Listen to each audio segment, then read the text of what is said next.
Hey, what's going on, you guys, and welcome back to another episode of iTrack. Big shout out to everybody in the chat, man. Shout out to every single person that is tapping in. It appears that big corporations are finally using self-driving 16-wheeler trucks. Still a whole lot of drama in the Middle East and a whole lot of other clips we're going to go ahead and take a look at. But before we do any of that, please do make sure to smash that like button for me, smash that hype button, and hit the subscribe button if you're not a part of the iTrack fam. Now let's go ahead and jump right into it.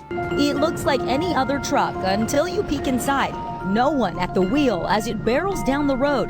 Massive freight trucks designed to drive all on their own. We're talking about trucks that do not have any drivers doing operations on a daily basis across the nation. Badam Narang is CEO of Gatik, the first company to employ driverless freight trucks on U.S. public roads with no human safety driver in the cab. They're already hauling freight for major grocery chains and retailers in Texas, Arkansas, and Arizona. The goal? To increase deliveries and lower costs. You and I, as end consumers, we want our orders as soon as possible, as cheap as possible. So our trucks are working day and night. You say these trucks make things cheaper and faster, but for someone driving in a car to look up and see a big truck like this with no one behind the wheel, how is that safe? Safety is foundational to everything that we do at Gatik. We first showed you the technology in 2021. I'm here in Arkansas for an exclusive look When the company deployed smaller, self-driving trucks for Walmart, capable of driving up to 10 miles per route. Now, Gatik's trucks travel up to 400 miles, handling middle-mile deliveries between warehouses and stores completely autonomously. To see for ourselves, we got an exclusive ride-along with Apeksha Kamavat, Gatik's co-founder and chief engineer. Here we go. She says high-tech cameras and sensors give the truck a 360-degree view of its surroundings, guiding it safely through any situation on the road, day or night, rain or shine. The truck sees all of that information in real time, creates an understanding of what the world looks like right now, how it will evolve. I watched as the truck navigated highways and heavy traffic. Now, the one thing that they left out, as you may notice, there's going to be a whole lot of people without jobs behind this. There is a content creator on here who believes he saw Jeffrey Epstein driving around South Florida. The video doesn't appear to be AI either, so a lot of people are wondering, how is it possible for Jeffrey Epstein to be driving around if he's supposed to be? I'll tag the creator below if you want to see the original post, but check out the video and let me know what you think in the comments. Epstein is alive. Epstein is alive. Hey, hold on a second. I don't think most people realize just how serious this situation is right now with the Strait of Hormuz being closed and what's happening in other countries around the world, which many are thinking is about to happen in our country. Vietnam is urging people to work from home to save fuel as the Iran war disrupts supply. Bangladesh just shut down universities and limits fuel sale as Iran war continues to cause shortages. Oil prices in Japan have surged massively, and all throughout Asia, gasoline prices are surging. Thousands of flights have been canceled as the world faces the worst travel chaos since COVID-19 because of what's going on in the Middle East. US airlines are no longer hedging fuel costs. If this Hormuz shutdown continues, many of them can go out of business. Massive increases in fuel prices in Asia, Australia, and Europe. Ruwais Refinery, the United Arab Emirates' largest oil refinery, was shut down. Qatar's liquid natural gas refinery is also shut down, and it's the biggest in the country. And the biggest natural gas facility in the world is shut down right now in Qatar. Many people are wondering if we're about to have like stay home, save fuel type lockdowns around the corner. Because if this goes on much longer, there will be shockwaves and repercussions, maybe not even foreseen. So this is when I really wish we were using Nikola Tesla's technology and other technologies which may have been swept under the rug. But let me know your thoughts in the comments below. Hopefully this whole thing blows over, and follow for more. I'm pretty sure we do have the technologies to replace the need for oil. And in fact, what happened to the guy that just created the machine that turns plastic into gas? Yeah, I don't know. I have a feeling we'll still never be using any of that. Heat doesn't just make you uncomfortable, it makes you violent. And science proves it. Studies show that when temperatures hit 90 degrees Fahrenheit, crime rates spike by 20%. Assaults increase, domestic violence also increases, even road rage increases, and here is why. Extreme heat makes your prefrontal cortex, the part of your brain that controls impulse and decision making, work much slower. You're more irritable, less patient, more likely to snap. Your body is also under physical stress. You're dehydrated, your heart is racing, your cortisol levels are high, and you're in a constant state of fight or flight. Heat also disrupts sleep, and sleep deprivation makes aggression much worse. It's a vicious cycle, so if you feel angrier on hot days, you're experiencing a biological response to heat stress. So stay cool, stay hydrated, and give yourself grace. I'm meteorologist Ana Cristina Sanchez. I went to Tesla with Elon and I went and visited the Optimus lab. There were a large number of people working on a Sunday at 10 a.m. Yeah. And I saw Optimus 3. I can tell you now, nobody will remember that Tesla ever made a car. They will only remember the Optimus and that he is going to make 1 billion of those. And it is going to be the most transformative technology product ever made in the history of humanity, because what LLMs are going to enable those products to do is understand the world and then do things in the world that we don't want to do. Yeah. I believe it'll be a 1-to-1 ratio of humans to Optimus, and I think he's already won. Well, one side recommendation I have is don't worry about squirreling money away for retirement in 10 or 20 years. It won't matter. Either we're not going to be here, or it just it's you won't need to save for retirement. If any of the things that we've said are true, saving for retirement will be irrelevant. Now, he's saying we don't need to save for retirement, but that's just a little bit deceptive because you still want to be comfortable. There's still going to be a division between, the have and have nots. So that's not totally true. It depends on how do you want to live in about 5 to 10 years. Everybody definitely won't be equal like how he's trying to make it appear, because we know that's not the real. Government is installing agentic AI-powered towers along both borders that decide who looks suspicious without a single human watching. According to Defense One, DHS is upgrading 148 surveillance towers with AI this year and adding 50 more, and that's just a start. Federal contracts show 542 new towers are in the pipeline, backed by $2.7 billion Congress already approved. The AI is trained to classify everything it sees, who you are, what you're carrying, where you're going, and it can independently dispatch drones to intercept you. 2,000 miles of AI, and no one has to be watching for you to be watched. Fun fact of the day. The praying mantis is the only animal known to have just one ear. Brain injury made this man see geometry everywhere, and he began drawing what he saw. His name is Jason Padgett. Before 2002, he was a furniture salesman who struggled with math. Then, he suffered a traumatic brain injury during an assault. And afterward, this is how he saw reality. It's called acquired savant syndrome.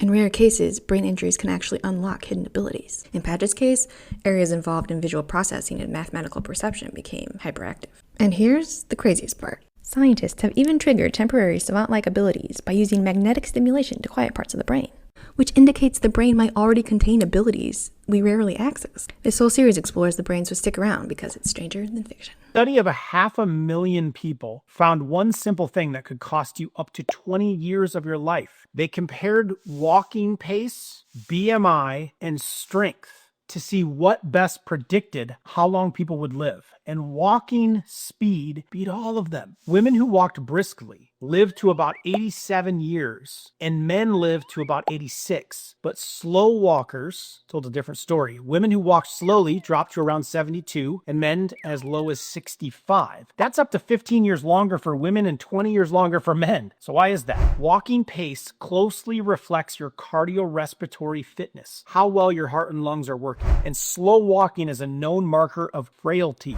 In other words, how fast you walk may reveal how strong and resilient your body really is. So the next time you go for a walk, don't just stroll. Work on picking up the pace. And remember, brisk doesn't mean sprinting. The goal is zone 2, a pace where you can talk, but you can't sing. Follow me for more tips on how to live long. There might be diamonds inside your cell phone very soon, but not the jewelry kind you're thinking of. Every time you send a text or take a photo, tiny electrical signals are moving around in your phone, and about half of that energy is lost to heat. Your phone can do trillions of calculations per second, so to keep it from basically melting, engineers put in a material to quickly move that heat away. In your phone right now, it's probably copper, aluminum, or graphite, but the best material to move heat away the fastest would actually be diamond, because its tightly bound structure lets heat move quickly through vibrating in atoms, but diamonds have been really expensive. And you can't even do this with natural diamonds. They often have impurities that act like roadblocks. But you could do it with a super pure diamond grown in a lab. And those are getting a lot cheaper really fast. If it works, it wouldn't look like this. It would probably look more like this. So one day, the phone you're watching this video on might have a diamond in it. But even crazier, they're thinking about diamonds for transistors. To learn more, follow along. It's amazing how we keep this charade up like diamonds have, all kinds of value, but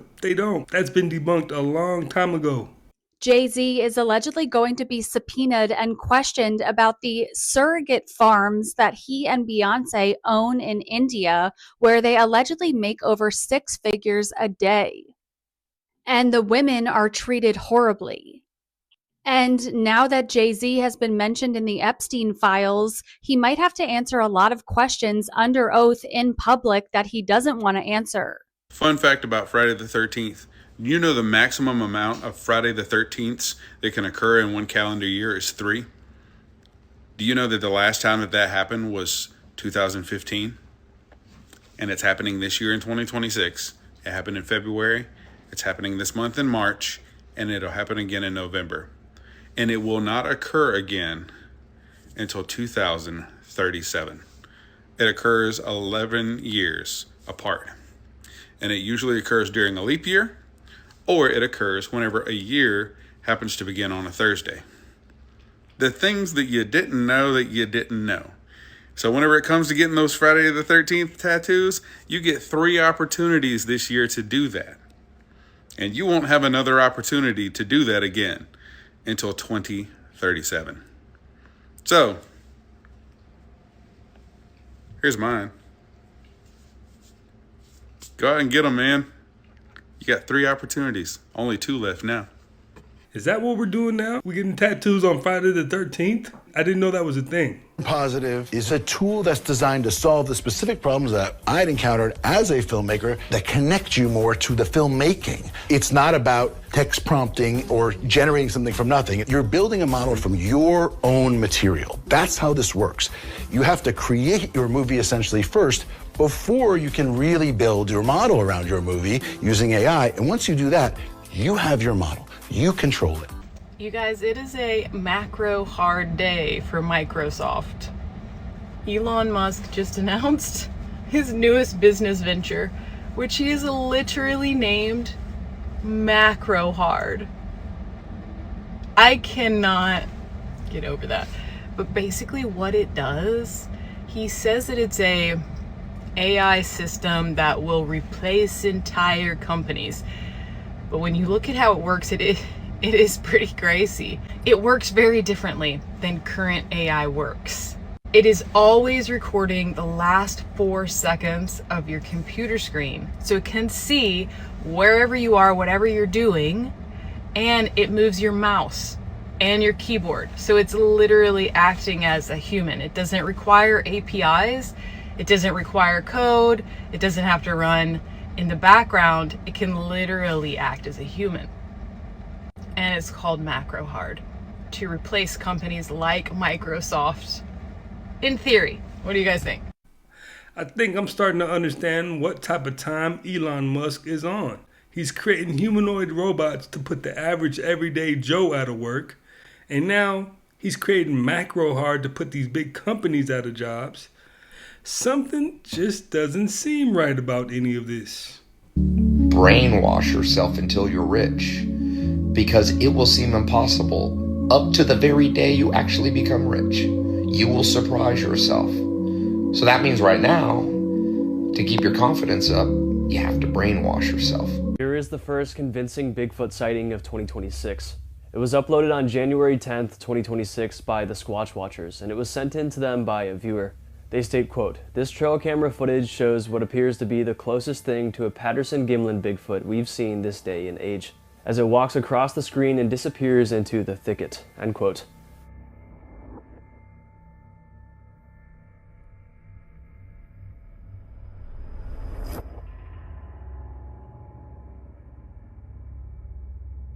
Here it is closer up as well.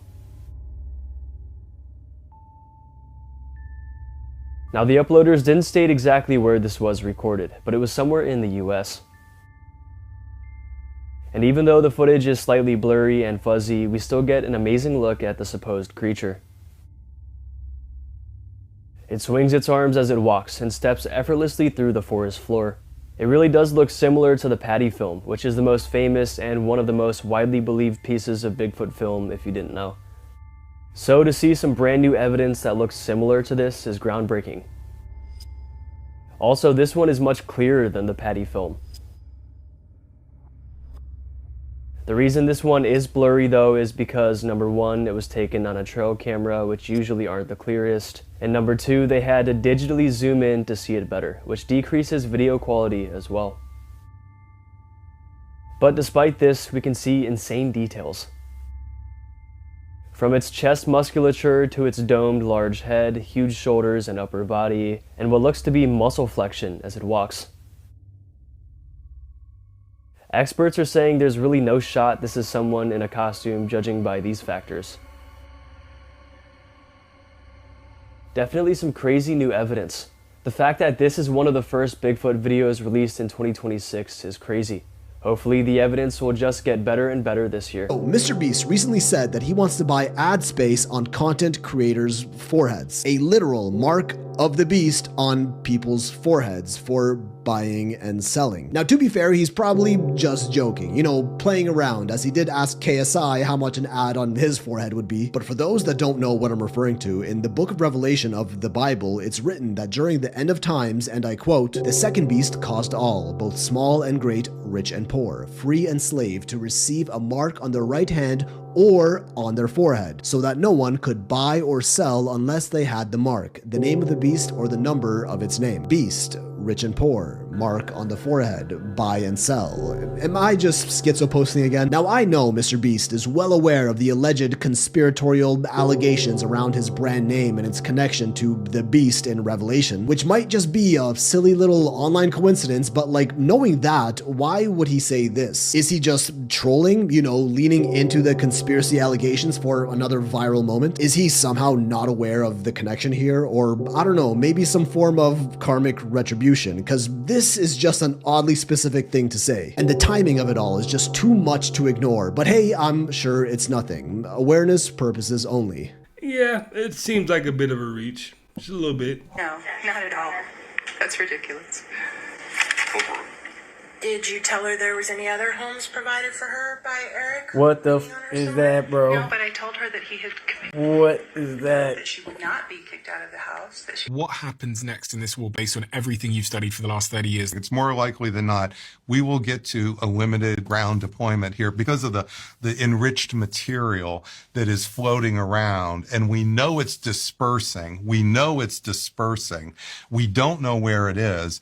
And there could be literally hundreds of rooms, not much bigger than this size, maybe 2 or 3 times this size that we're in, that could be used to fashion a Fat Man style A-bomb. Not to miniaturize it to put on a warhead. That would be more sophisticated. But if what you want to do is you want to have a Hiroshima bomb that can kill 75,000 people in a second, that's what we're talking about here. We're not talking about can they miniaturize the bomb to put it on the nose cone of a missile. They don't need it. That's very sophisticated stuff. We couldn't do that for 10 years. This is crazy. A company has just worked on and developed a charged laser beam that they will shoot into the sky and charge up drones as they fly, which means they won't have to land if these laser beams are down on the ground.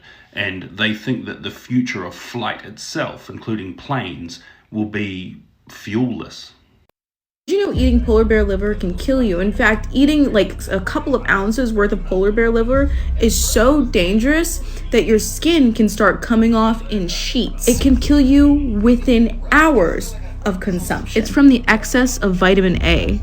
Did a report yesterday that detailed I just literally did a random smattering of the things that AI makes possible currently, that these pattern recognition technologies make possible. So there are already systems, there's one deployed by the special forces that can identify your heartbeat from 200 yards out using a laser. And it turns out that your heartbeat is so distinct to you that it is in fact more accurate and more accurate over time than facial recognition. It's 98% accuracy. And you can't leave your heart at home. You can't cover it with a mask, right? There's no changing it. There's literally nothing you can do to avoid being identified in that way. There is also now technology that will triangulate your position using the Wi-Fi routers in your house. So this is another case in which it is technology infrastructure that you have installed and never realized you were installing this kind of technology that makes it possible for somebody to triangulate your position and create essentially a live video feed, a wireframe video feed of where you are in your house from a van sitting outside your house, no warrant required. There's a new technology that allows the use of Wi-Fi signals and extremely sensitive cameras to read lips through a mask. We would all agree, and in theory, in any speech, a politician would say that that's unacceptable. But again, there are no guidelines around that whatsoever. There are no democratic inputs around it whatsoever, and we're down to a world in which the PR strategy of a company and maybe the deeply held principles of one or two of its executives are all that stands between us and some really scary stuff. Now, if you want to talk about no privacy, that sounds like the epitome of it. I mean, reading my lips behind a mask is going a bit far. Yeah, we follow them around, take pictures of them, that sort of thing. We all? How many of you are there? For Jeeve, I think there's maybe 50 or 60 of us. 60 of you are stalking this guy? Just on the day shift. One user asked, how about stock market price going up? Is that the same as winning the lottery in a dream? Well, the answer is no. They're quite a different dream. Stock market price going up says that's something that you've invested in. So this could be a project that you're working on, or a business you're trying to get off the ground, or a relationship, or anything. But something that's taken effort from you is now paying dividends, reaching almost like a point of momentum where it's just going to keep paying you from this point on. It's a very, very good dream. Sal. This is not a play. This is real life, and you can get out.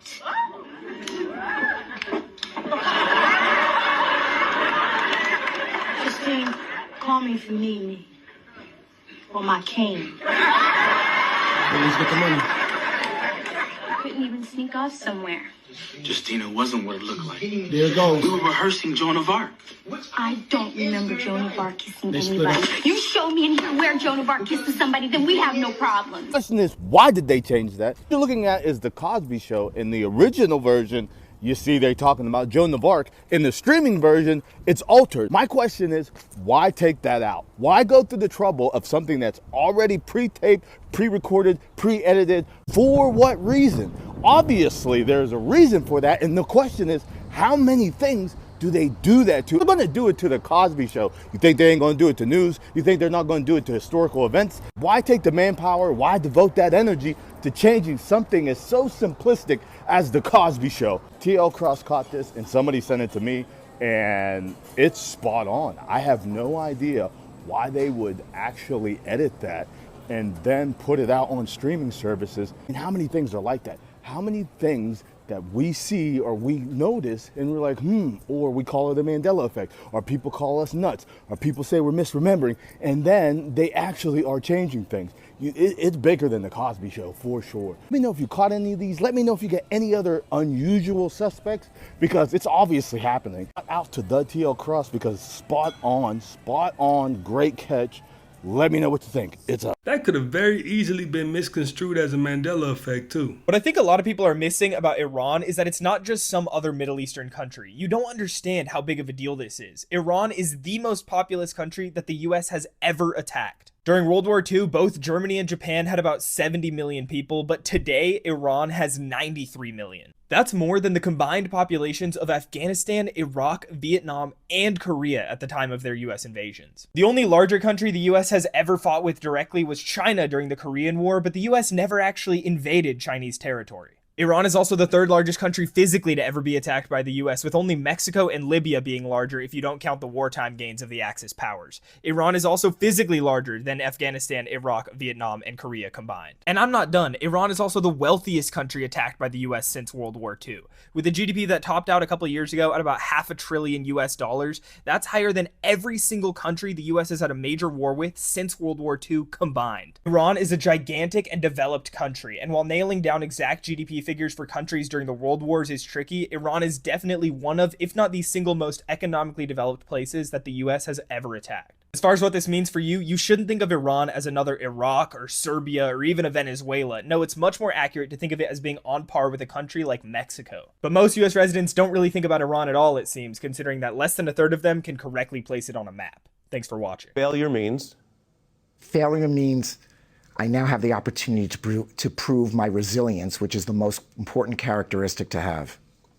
Success means? Success means that you have to have higher objectives. This is obviously about to sound fake right now, but China just turned on a machine that creates 1900 times Earth's gravity underground.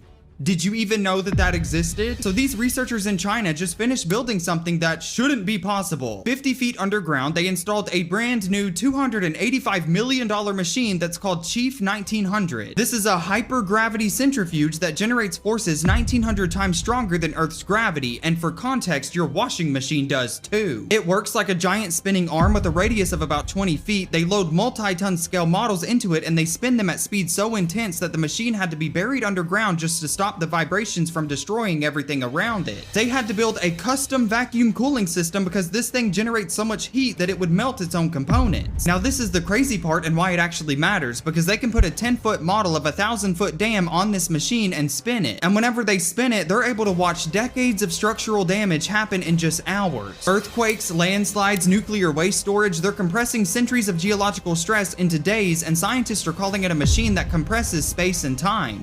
Okay. Meanwhile, all of this is happening. NASA is still trying to figure out how to get a rocket off the launch pad. Florida will now be one of the first states in the nation to test air taxis. The U.S. Department of Transportation selected Florida's proposal as one of 8 for the new pilot program. While some states will focus specifically on urban air taxi services, Florida's Department of Transportation will focus on cargo delivery, passenger transportation, automation, and medical response. The FAA will use data from these projects to develop regulations. The project, by the way, is expected to begin by this summer. Right now, construction is underway on a new testing site at the SunTrax facility in Auburndale. And keep in mind here, just last month, St. Pete's Advanced Air Mobility Task Force released its final report, saying the first steps to get air taxis in the city could begin within 3 years. First air taxis, then flying cars. Hey, things are moving pretty quick. Going to go on for much longer, that when this conflict escalates, there's 2 timelines. That either we wake up on our own and it's happy and it's harmony and it's, we don't need intervention, or if it gets so bad that they get to the point of the nuke option, they're going to come down from the skies and they're going to stop it, which was confirmed to us by the Pentagon, by the way. Last year, my dad was in a private meeting in Oregon with Pentagon Colonel Carl Nell, who runs or ran, I don't know if he still does, but he ran the UAP task force. And he was like, what do they want, Chris? What do the beings want? Dad said, you gotta shape up. You're not going to outsmart them. You're not going to outplay them. If you want to interact with them negatively, you're going to get a negative response. If you want to be positive and go with the light, we'll all be happy and it'll be an awakening, and, but you're not going to outsmart them. So shape up. And he said, well, we're very terrified of them, intervening. Dad gave them the prophecy of Israel and Iran, and he told my dad about this. So the Pentagon related that to what the lady told my dad, and they connect these things, and they have a very real fear and a very real belief that if they escalate this too far, that there's going to be supernatural intervention. What are they trying to tell us here? This was Millennium's concert at the Sphere, and once again, they show the firmament cracking. Actually, if you want an unpopular opinion, this concert reminded me of the Zac Brown Band concert, except for the aesthetics were just a little bit different. And what's with the portals? They had portals at the Zac Brown Band concert where it entered his one eye, and then all the neurons in his brain created portals. And then the Backstreet Boys had portals, and they were being projected by CERN. What's with the portals? I have also been noticing where these Hollywood celebrities have been pushing this fallen angel theme, where there's a light side and the dark side, where some of them are like trapped in somewhere between heaven and hell. In fact, if any of you listen to the song Jericho and actually listen to the lyrics of it, it'll tell you the story of the fallen angels. And with all the redemption themes going on in Hollywood these days, it kind of makes you wonder, do the fallen angels want redemption? A lot of Millennium's imagery was demonic, to be honest with you. Some of the symbolism I saw in the background kind of reminded me of the 2026 Olympics. But I'm more focused on themes here, and like I said earlier, it kind of seems like the fallen angel, redemption, halfway to heaven, halfway to hell agenda is being pushed right now. And I kept wondering, why is Hollywood pushing this redemption theme? Why are they pushing fallen angels? Why are they pushing heaven and hell? And then I saw this interview, and I want to see if you guys can connect the dots with me. Let me know what you think. When are you gonna start filming? I'm hoping next year sometime. I'll just tell you this, it's an acid trip. When we wrote it, it is like, I've never read anything like it. There's some crazy stuff. You have to start with the fall of the angels, right? Yeah. Which is you're in another place. You're in another realm. You know, you need to go to hell. You need to go to Sheol. So you're gonna have hell, you're gonna have Satan, all that? Whoa. Sure, you gotta, yeah. Right. You gotta have his origin. Technically, it's not found on Antarctica. It's found under it. Meet the Yeti crab. These bad boys were just discovered in 2005. 6,000 feet underwater. That is literally the dark abyss. And it's found in the Antarctic region? Weird. But what makes it even weirder is they were found next to hydrothermal vents. And these vents could reach temperatures of up to 700 degrees Fahrenheit. In other words, they're basically just chilling with a volcano. But the wild part is because they're found near hydrothermal vents, which are extremely toxic environments, all the food becomes toxic, which left scientists questioning what they eat. Well, it turns out they have those awesome fuzzy arms. And outside of looking awesome, those fuzzy arms also grow their own colonies of bacteria. And this bacteria grabs toxic waste from the thermal vents and converts it into an edible food source. That's a Pokemon. Moral of the story, for everyone that's asking, yes, this is real. And before you ask, no, you cannot eat it. And as always, follow for more facts. Now, he says you can't eat it, but let there be any kind of a food shortage. Somebody will have that crab on a plate with some garlic butter in no time. We're dumb as hell. Over half of Americans read below a 6th grade level. Not struggling readers, bro. The majority of Americans. And before you say, oh, that's poor communities. Nah, dude, it's y'all rich people too. More than income, more than your neighborhood. And this is the thing. This is America. The land of opportunity. So you could be a dumb mother and still be rich. One of the biggest indicators is a mother's reading level. Because if you're dumb as rocks, it's more likely that your kid's gonna be dumb as rocks. California is the wealthiest state in the entire nation, and they have the lowest adult literacy rate. And I need you to understand that a child who cannot read proficiently by grade 3 is 4 times more likely to drop out of high school. And listen, the system changed. For decades, school taught reading using something called whole language learning. And that basically teaches kids to learn how to read based on context clues. And scientists have known since the 90s that not teaching phonetics doesn't work. But schools kept doing it anyway. And then we went and handed an entire generation phones before they could read. And when 54% of a developed nation can't read above a 6th grade level, that's not a statistic. That was a strategy. Hey, men lie, women lie, but numbers don't lie. Always remember, happy people encourage, successful people support, attractive people compliment, and those who have nothing to offer, they just bring you down. Now that was all facts. Well, you guys, that's another one in the books, man. I appreciate you guys for always stopping by, watching, and learning with me. If you haven't already, do make sure to smash that like button for me, hit that hype button, and smash the subscribe button if you're not a part of the iTrack fam, man. And I will definitely catch you on the next one.